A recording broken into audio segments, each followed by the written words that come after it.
Hi, I have a non-Harry Potter question. Right, let's try. I know you're very involved with music and you have a company or something like that. And I was wondering if you actually have a CD or if you have anything online that we can maybe purchase. I've got a suitcase full of them. I'm selling them at the end of the show. I'm not, sorry, in case you were. Yeah, I have recorded some music. Music's always been something that's been fun for me, and I've been lucky enough to sort of learn to play guitar while waiting for scenes to happen and things like that. So it's been something that I've always been keen on doing. And yeah, there is music online on YouTube and iTunes and stuff like that. So I appreciate any support. That's very kind of you. Did you ever go see the Wizard Rock band, Draco and the Malfoys? Yeah, I've actually spoken to a couple of them over the phone once. They have some strange song titles, but yeah, flattering nonetheless. Matt Lewis, who plays Neville Longbottom, was in Toronto not too long ago, and he plays music as well. Let's hear it from Matt Lewis. Any chance we'll ever see a Draco-Neville combo song together? Collaboration? Possibly. Oh! You did not rule it out. I did not rule it out, no. Matthew's a dear friend of mine, and yeah, you know, Draco and Neville, they really come from the same cloth. Right, yeah. When you think about it. No, it was nice to see him come into his heroic fashion in the last two films, definitely. Back to the floor. Hi, Tom. Do you find the transition from children's films into adult films difficult?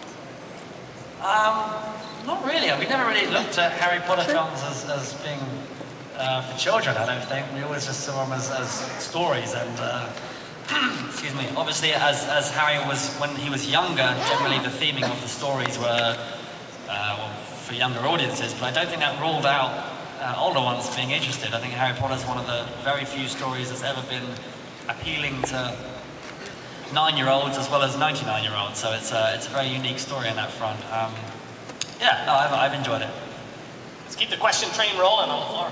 Right there. In November, there is the celebration of the Harry Potter films in Florida. Are you going to be there? I certainly hope so. Yeah, they just asked me the other day, and it would be fantastic to be there to celebrate the the DVD coming out. And what better place to do it than at the Wizarding World in Orlando? It's a very cool place. Can I ask you really quickly about something that maybe doesn't come up a lot in forums like this? Fishing. You like to fish. A lot. Yeah. There are some things you get asked when you're 12, 13, and they stick with you for the rest of your life. Is that what it is? Yeah. Kind of. I haven't been fishing in about 4 or 5 years, to be honest with you. Okay. But it's still a passion of mine. It's something, all outdoor pursuits are pursuits worth doing as far as I'm concerned. And yes, it's something that there was a time where I wanted to actually give up acting and become a fishery manager. Just to confirm that's not what I'm looking to do. What's harder, fishing or Quidditch? It's got to be Quidditch, isn't it? Really? Fishing can be quite docile. Quidditch can be hard work. Yeah. Have you ever seen an actual Quidditch match? Because they do happen at like. I have, yeah, and I must say that it's a very bad representation. It's a lot harder to do it on the actual sitting on a pole essentially for 2 or 3 hours at a time is not good, man.